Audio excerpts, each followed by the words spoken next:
Hello,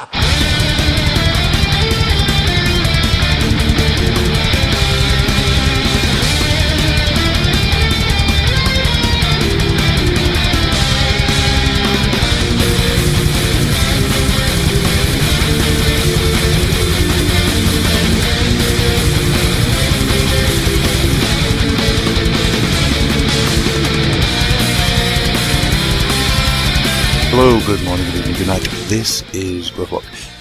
Just introducing you to the first proper interview I think we at the Old Aura has ever done, with an actual celebrity type person. It's a little interview that we managed to get Livio Ramondelli in for. Many thanks to him for taking the time to come and speak to us. It was an absolute pleasure to sit down and talk to him. I don't think this needs any further introduction, so here we go. Hello, ladies and gentlemen. Once again, you have found your ears. Hang on a second. This place doesn't smell normal. This place smells... This is auto assembly. Why didn't you tell me I was here? I thought you would have noticed. The long car journey, the drinking, the plastic crack, the drinking. I did notice jam. And, the 20 security guards around Nick Roche. Still not allowed near him. No. Well, you did stalk him. Only a little bit. But anyhow, I digress. We are here at Auto Assembly, and today we've got the utter privilege to have a special guest in the room with us to have a bit of a chatter. Special guest, please announce yourself. I'm Livio Ramondelli. Hello.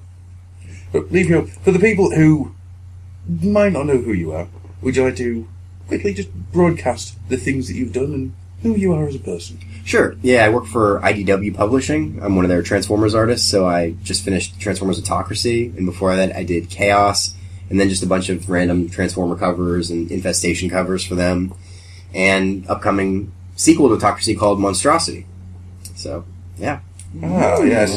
Monstrosity. Well, we're going to be touching on that. Okay. Touching that. I do realise that you're going to just sit there looking at me with stony eyes going, can't say a word. I will tease to the best that I can. Oh, I do like a bit of tease. So, well, start off here. Autocracy, you've just finished. Yeah. Well, it's just finished coming out. Yeah. How did it feel, so, knowing that you were doing IDW's first foray into Transformers digital only, at the time anyhow, the digital only work? Yeah, I mean, I was always more focused on the story than I was on the actual medium that we were kind of delivering it. Like, Autocracy is written by Flint Dilley and Chris Metzen, who are two, very accomplished guys. I mean, Flint, if anyone doesn't know, he's one of the original writers from the cartoon, and then Chris basically runs Blizzard from a creative standpoint. I mean, so just working with them, and then the story that they wanted to tell, which was this Optimus Prime origin, I just couldn't wait to start drawing it. And the fact that it was digital was... that was just kind of secondary. I mean, I think our hope was that we would reach people that weren't reading any other comics, We would be shooting out these, bullet chapters to people, and then hopefully get them to start reading a lot more Transformers comics. So yeah, I mean, but it's been a blast to work on. Well, one of the interesting things I thought about the way that it was released was it was released, as you say, as bullets. It was very short chapters. Yeah.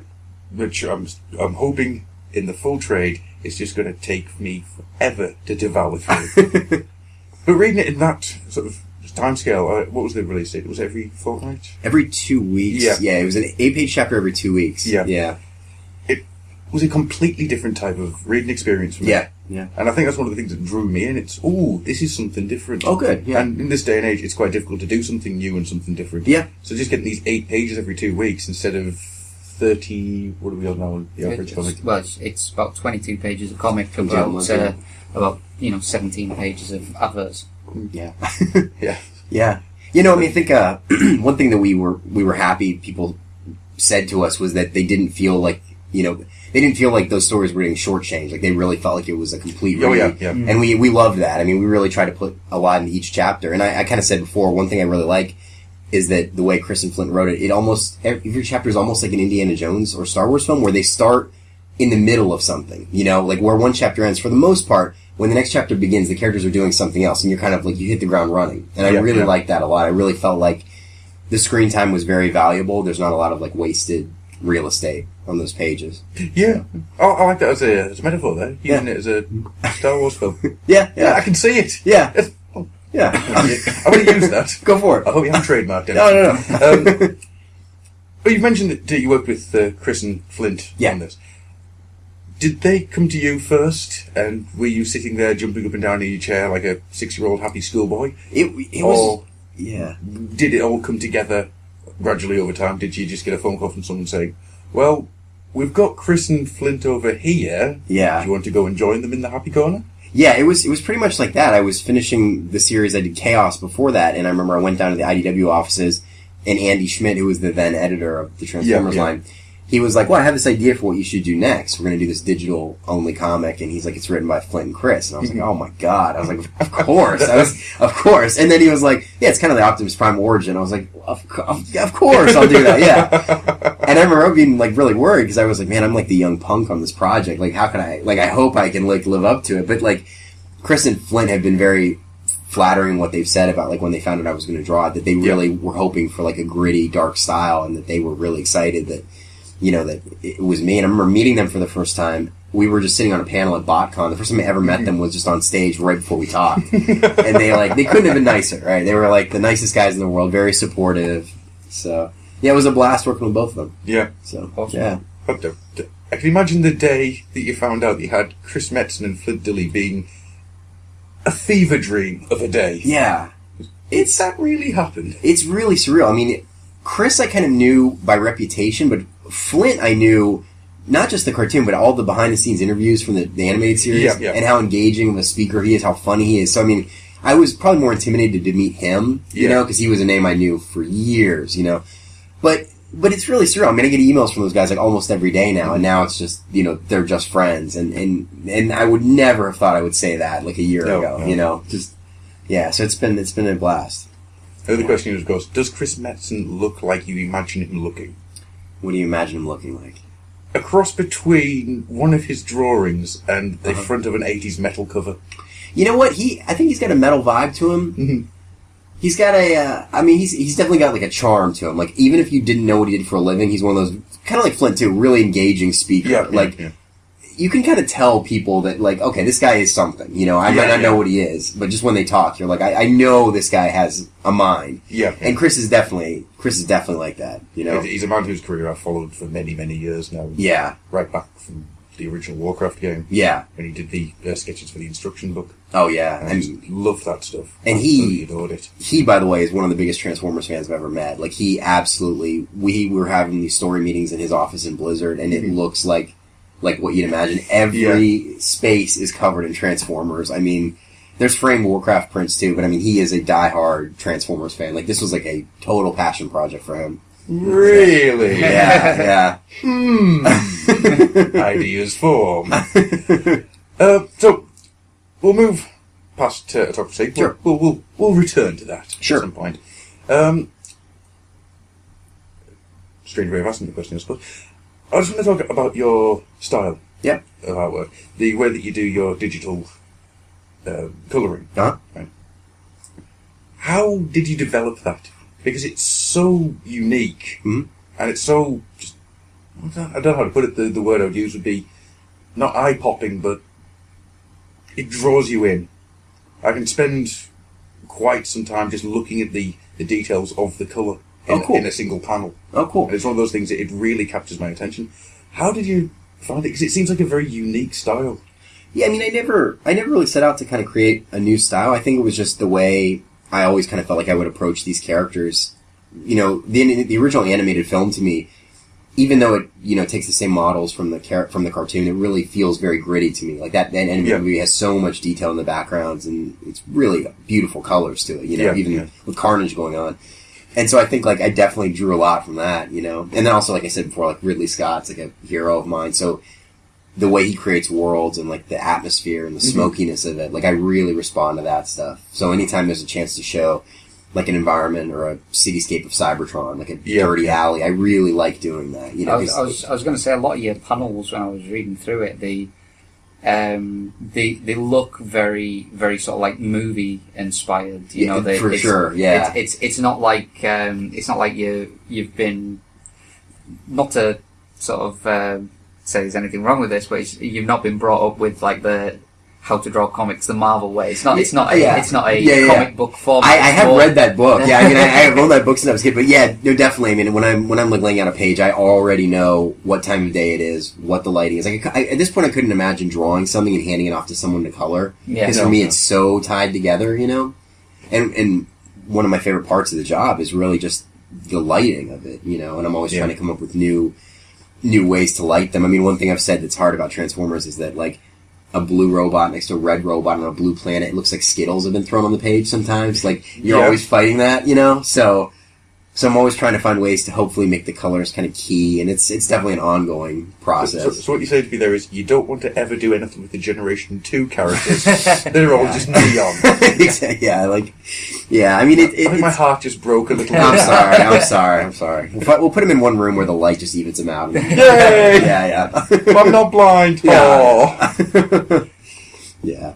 No, I must admit, when it comes to sort of like drawing, colouring, and that's something that I've always had problems with, because I'm an artist myself, obviously not paid, but basically I'll draw the stuff, sort of ink it and then scan it in and colour it, and I don't know, it always fascinates me someone who does colours so well, because for me the best I can really do is sort of manga colouring, you know, like the cell shading kind of thing, just blocks of shadow and that. I've never really been able to sort of work in the subtle shades and that to create like the, you know, fantastic colouring that you've been doing in this. I mean, is that something that you just, you know, did develop naturally, or did you know, pick up techniques from other people? And yeah, for sure. I mean, I was lucky enough to go to a really cool art school in California called the Academy of Art, and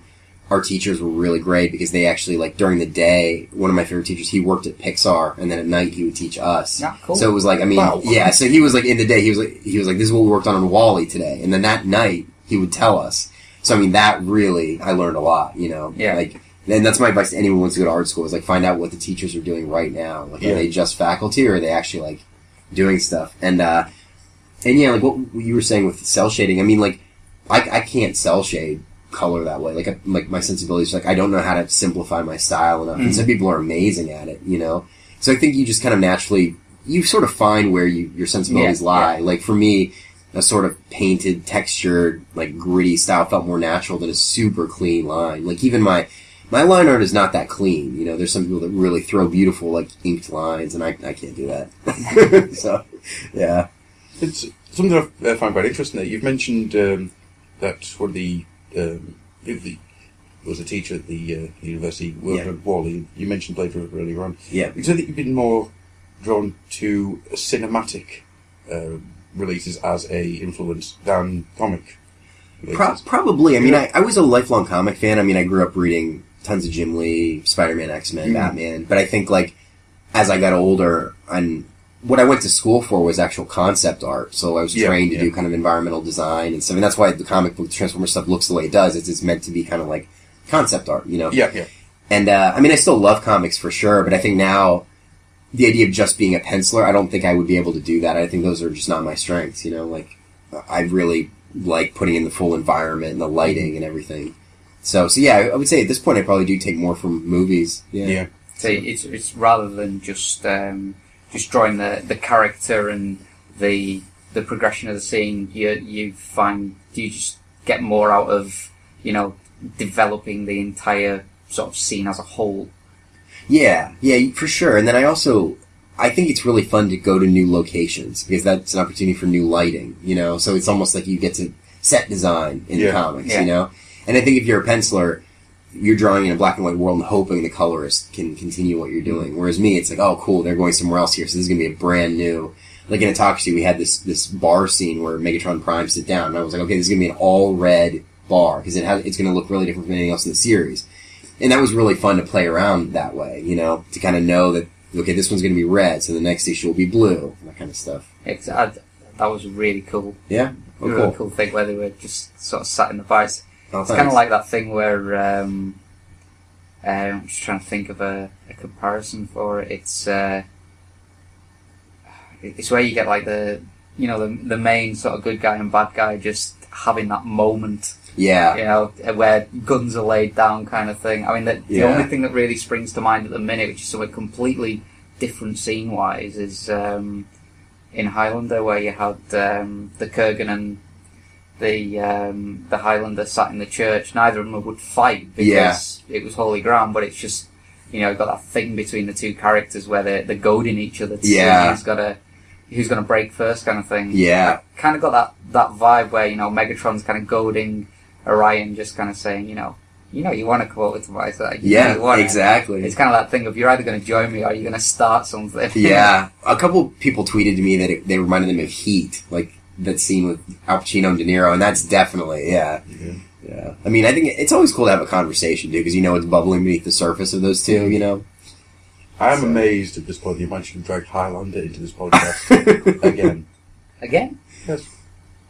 When was the first time? It was in year 1. I never forget. What were you doing last night? To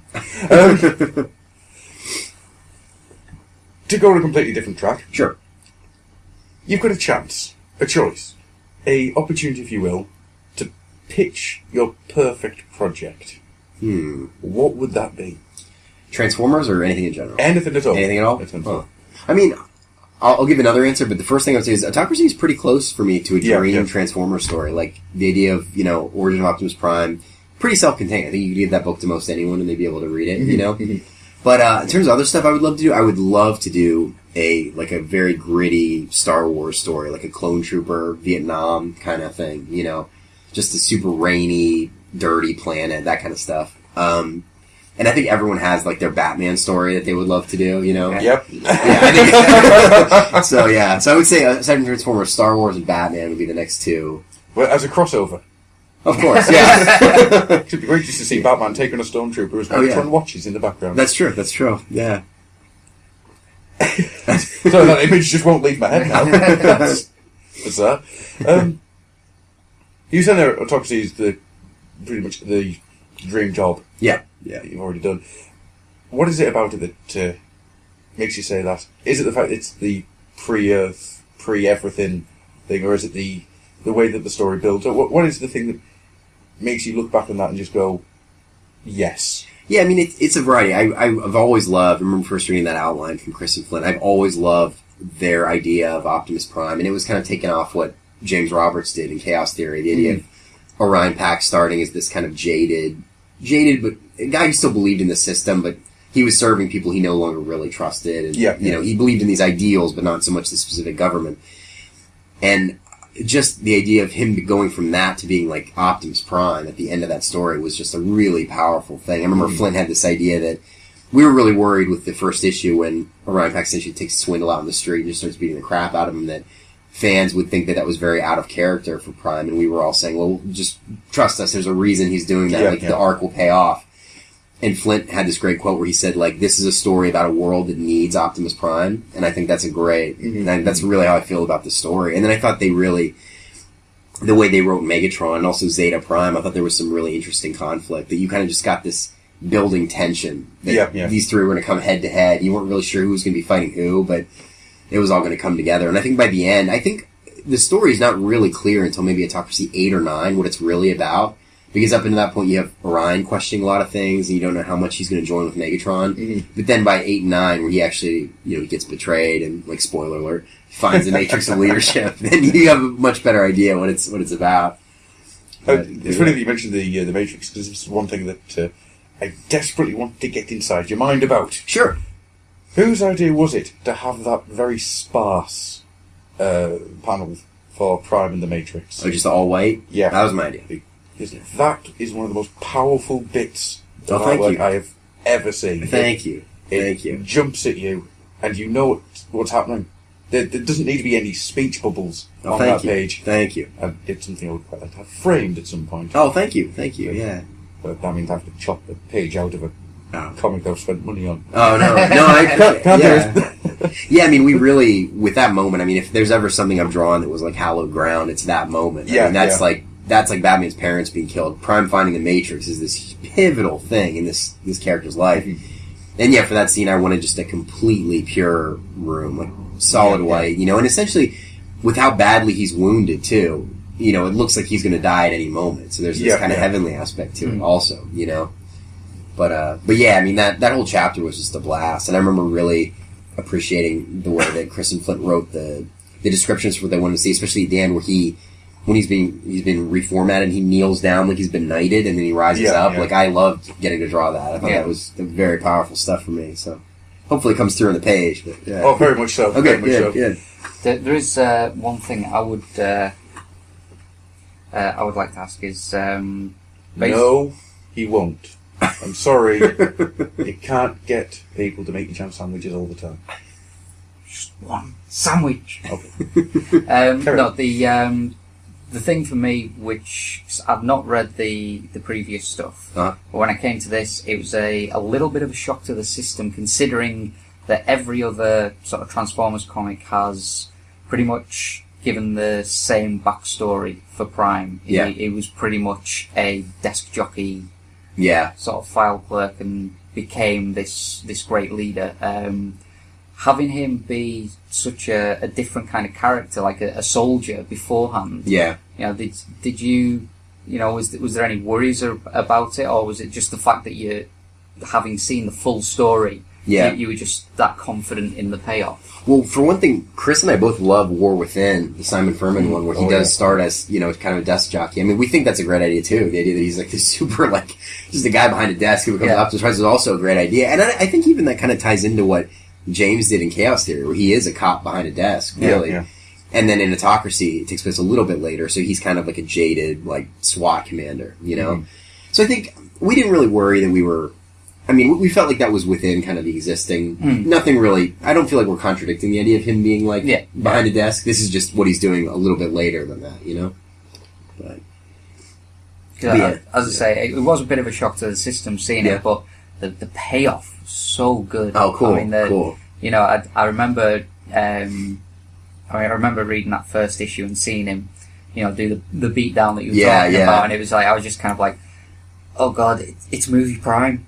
Yeah, no, I mean, and then that's what, as the issues move on, you really get the idea that this is a guy who desperately believes in the system he's working for. He is a patriot, and then it's like that slow realization of the people I've devoted my life to are, you know, the people I should be fighting, kind of thing. Yeah, and I mean, I think we definitely were worried about that. I mean, we think as a finished story, we really like that, you know, that it's like he's that brutal in the beginning. And I think hopefully having Bumblebee there to be like, what's the matter with you? Why are you doing this?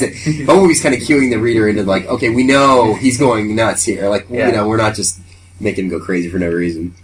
But I have to say, like everyone say, it was really, really good. Cool. Nice. Loved it. Oh, thank you. Yeah. So then, monstrosity. Yes. Should we bring out the screws now, or the Sure. What do you fancy? Is there anything you can divulge about? Sure. I can tease a few things. I mean, Well, the good thing now is, this is a good segue from what we were just talking about. Optimus Prime, now that he's firmly Optimus Prime, we all were really adamant that he will not be this sort of super questioning guy in Monstrosity. Like, he is firmly Optimus Prime. And Chris said it, Chris said that in the best possible way, he doesn't have an arc in the sequel because he doesn't have this self-questioning. I mean, now he is the leader, you know? There are certainly things that he has questions about, like the fact that he basically has the Matrix inside of him and doesn't quite know what it is. I mean, you know, he took it in before really knowing much about it. So that kind of gets explored. And then the other thing is that for as much as Autocracy was kind of like this personal journey for Orion Pax and Optimus, the sequel, Monstrosity, is a journey for Megatron. And kind of a, sense of discovery for him. Oh, wow. So we're seeing the other side of the coin. Yeah. Basically what you're saying. Yeah, you're going to see Megatron's ideals kind of tested, and, you know, at the end of Autocracy, Megatron and the Decepticons suffered like one of their first big defeats, and then the beginning of Monstrosity is kind of how the Decepticons handle a leader that they feel like let them down. Like, what would they do? How merciful would they be to someone like that? So that's where it starts. The next thing I have to ask. Yeah. I feel I have to ask, because if I don't, this will come to an end, and the emails will start coming in, and people will go, who are you? What have you done with the real Gruffy? Any chance of Scrounge sitting around anywhere? Scrounge, chance? I don't know. I'll try and throw him in. I'll try and throw him in. Yeah. I'm on a one-man quest here. All right. Make him relevant again. Moving back. Yep. To around about a year ago. The Chaos. Yeah. How did that come about? The first story I did? Or? Yeah. Yep. Oh, my involvement in it? Or? Yeah. Yeah. Because that seemed to be a very out of left field thing for the ongoing to have done at the time. Because it seemed to be sticking with not one style, but it seemed to be very focused on what it was doing. And then all of a sudden, The Road to Chaos took place, which was the James Roberts written thing. Sorry, my brain just went completely Chaos Theory? Issues. Yeah, Chaos Theory. Yeah. And then all of a sudden Chaos took place, which was Yeah. completely different to everything that we'd seen beforehand. Yeah. And that was actually where I first sort of properly had a good look at your work. Yeah. And fairly blown away by a lot of it. Oh, thanks. So how did that come about? How did you find yourself You know, helming the end of the ongoing run? it was really random. I mean, I've kind of said before the way I got hired by IDW was I was sitting at like an artist alley table at a convention in California, and Chris Ryle, who's their editor-in-chief, just walked by and happened to see these Transformers prints I just had for fun, like anything. And then he gave me his card and said to, email him. And then I remember talking to Andy Schmidt shortly after that and getting to do the Best of Optimus Prime, Best of Megatron trade covers. Mm-hmm. And then I remember at the time we talked about doing another series together, and I remember they changed their publishing plans, and then they were like, well, we do have this thing called Chaos that you could do. Yes. And I think the reason that there was a different artist on that I was brought on was I think they wanted it to be kind of this event book. It was something they'd been building to, in their continuity for a while. It was the end of Mike's run before they kind of restarted the ongoing into two different ones. So yeah, I mean, that was my first big Transformers involvement. Yeah. Mm-hmm. As much as there are things I can say about that series, the artwork is something I will champion. Oh, thanks. Absolutely fantastic. Thanks. Yeah, and I'd be the first to say that I think Autocracy looks way better than Chaos does in terms of art. Like, I think it looks leaps and bounds better. Yeah, I think it just comes from the experience of having done. Oh, definitely. You learn from doing, don't For you? sure. Yeah.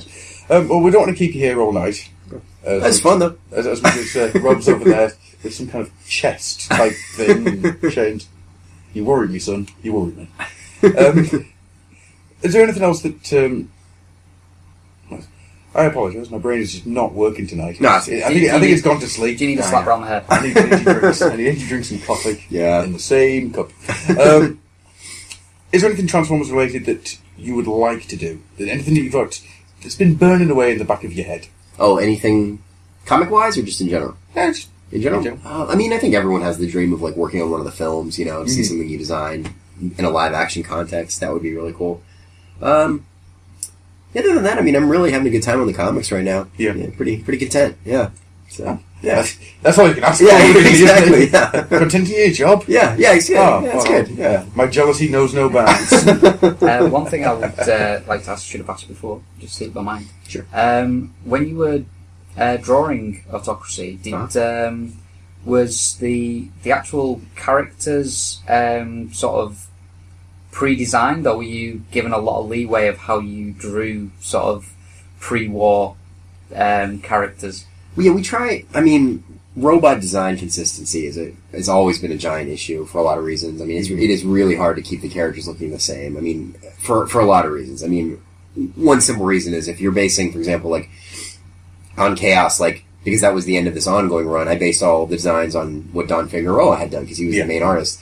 Cut to the part there, Sunstreaker appears, who's never shown up in a Don Figueroa design. So Sunstreaker does not look quite like the other ones do, and I apologize. I mean, it's just like the idea of designing him to somehow mimic Don's style doesn't. I mean, so you have those kind of flukes that I regret. I mean, I wish that there was more consistency there, but with Autocracy, I mean, really just kind of based it on the pre-war what you'd seen before. I mean, there were characters like Bumblebee for whatever reason had not been seen in that continuity. So, but the Bumblebee design in Autocracy is a slightly new design.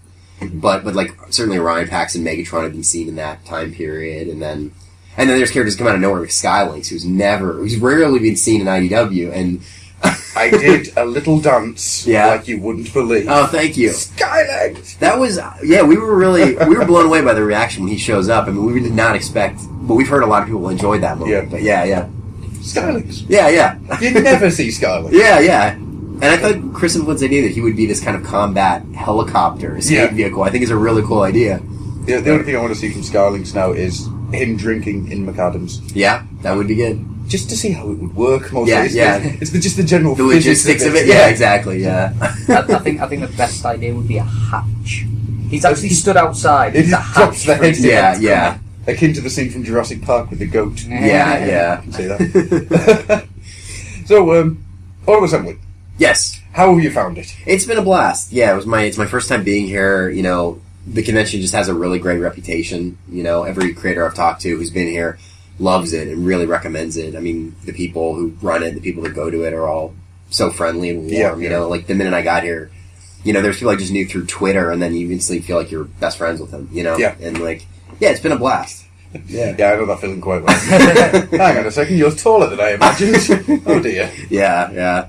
It happens quite often, actually. Yeah. Right.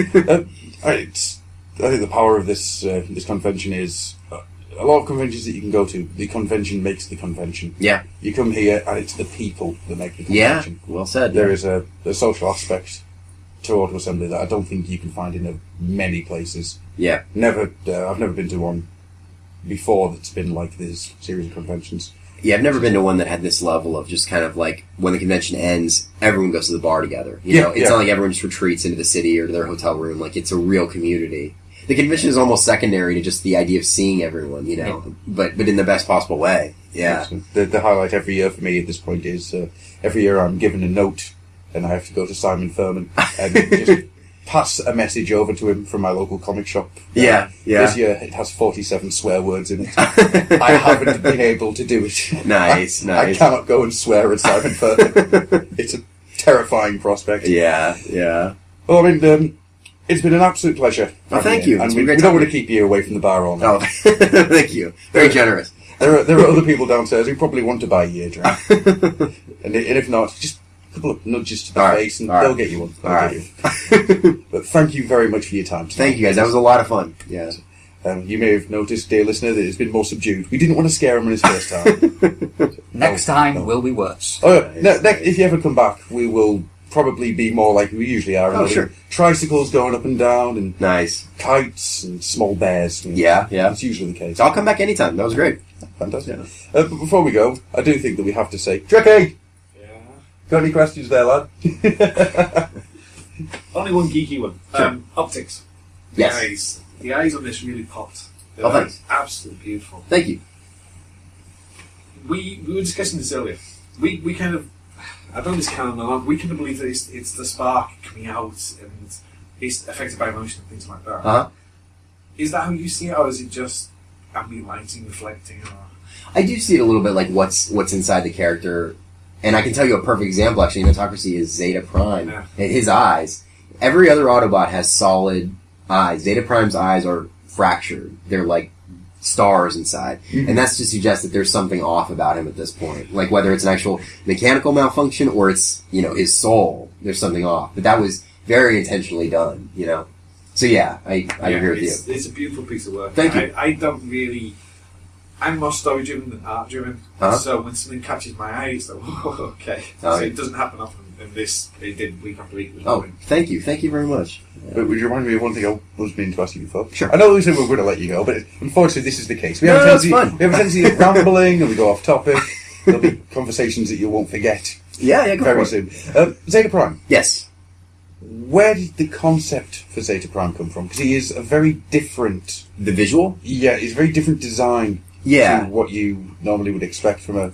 Yeah, Zeta Prime is supposed to look like some sort of like a regal figure, like a old Roman. That's why he's like kind of silver and gold. He's supposed to look like at some point he could have been a benevolent leader, right? Yeah.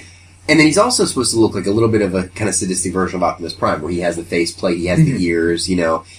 Because we were trying to think of like, okay, what, you know, Sentinel Prime looks a certain way. With Transformers, you either have like, you know, the Optimus Prime faceplate, or you have like the Prowl, the face with full features, you know. So with Zeta Prime, I think we wanted to do something memorable, you know. And I mean, we've heard criticism that like he doesn't look like a traditional Transformer, but I think there are other ones. I mean, there's like Cosmos, who looks very different from you know. Skylynx is another example. I mean, like Skylynx, yeah. So that's what Zeta. Zeta's just supposed to look like kind of a just like a more regal figure. And then we had this idea. He doesn't actually transform, but we had the idea that his alt mode would actually be this kind of. It would be a tank, but it would be like a chariot with these shards that would come out. So that's what he was supposed to transform into. Oh, wow. That's quite awesome. Yeah. So. The first thing I thought of when I saw him was, I've known for quite some time now that a lot of people who did sort of random episode designs for the 80s cartoon series, anything that Sunbow did back then, also worked up for Dungeons and Dragons. Yeah. And it felt to me like one of those one-episode bad guys that you'd see. They're sort of very... I don't say very 80s, because that's not quite what I mean, but very Dungeons and Dragons-y style. A little more fantasy, Yeah. It's a quite hard one for me to put my finger on exactly what it is, but it jumped out at me as being, that could have easily been one of those designs. Yeah. I was just wondering if that was... I think for me, the thing that I can't remember which scene it was. I think it was when he was in the council chamber, actually talking about this weapon of mass destruction. It's like, you know, something he just bought from a corner shop kind of thing. It is. He was talking about like a weapon of mass destruction, like it's no big deal. Oh, casual. You know? Yeah. You know, excuse me, I'd like 2 vampire ribbons. Yeah. And a coffee to go. I could actually see him saying that. But I don't know whether it was the eyes or just the way he'd done the colouring on the faceplate and that, but it actually made me think of Deadlock from ABC Warriors. Yeah. Yeah? I've heard that. Someone said Death's Head to me, too. I can kind of see that. I think... It was just, as soon as I saw that, it just kind of like clicked in my head, like, he is batshit mental. Yeah, we definitely wanted him to be intimidating. Like, we wanted it to be, the first time you see him in the Senate, you're like, oh my god, this is the guy that's in charge right now. Like, you just look at him and he's trouble. Yeah. And, but what I do, we probably will do this in Monstrosity, but we toyed with the idea of doing a flashback that you would see what he was like when he was benevolent, just a little glimpse, and we had an idea of, like, what his arc was. Because I mean, he definitely does questionable things essentially all through Autocracy, you know? Yeah. But if you think about what he's witnessed, his predecessor was essentially beaten to death, or maybe not to death, in the streets by Megatron. If your job was to take over for that guy, like, how peaceful would you be, you know, with the Decepticons? Like, and so, like, that's why Zeta always, he made sense to me in that way. Of course, he goes completely off the rails, right? But, yeah, so we kind of toyed with, like, the beginning, like a flashback that would show, you know, just what he was like a little bit, you know? And I think the cool thing, too, is I think John Barber, he's doing great work in Robots in Disguise with Prowl. You're seeing Prowl kind of go to this darker side. And I mean, we sort of threw in this beat at the end of Autocracy where they find this chamber full of, like, illicit weapons, and Optimus Prime says, just burn it all. We're not going to use any of it. And Prowl says, understood. But you don't actually see him burn it. I mean, that's very intentionally done. Yeah. You can kind of see the beginning of Prowl being like, you know what, we can use these. So. Yeah, it's kind of like the road to hell is paved with good intentions. Exactly. Yeah. I am expecting Prowl to turn up in RID. Any issue now, just armed to the teeth with crazy things. Exactly. Probably driving a Mega Supreme style walking weapon. Yeah. Rather good. But that idea is now trademarked. Well, it's been absolutely a pleasure, and we will probably sit here and talk for hours and hours and hours, but we do want you to be able to get to the bar. Oh, thank you. I'm not so evil a man that I would stop another man getting to the bar. Oh, thank you. So, thank you very much for your time tonight. It has been an absolute pleasure. Thank you. Me too. This has been one of the most fun talks I've ever done, so thank you guys. And glad you enjoyed it. Yeah, of course. Butting us up, so we'll let him out the room. I think it's because you're being buttered up that he wants to get out of the room. Right. Well, thank you very much. Thank you. We will see you all shortly. Bye.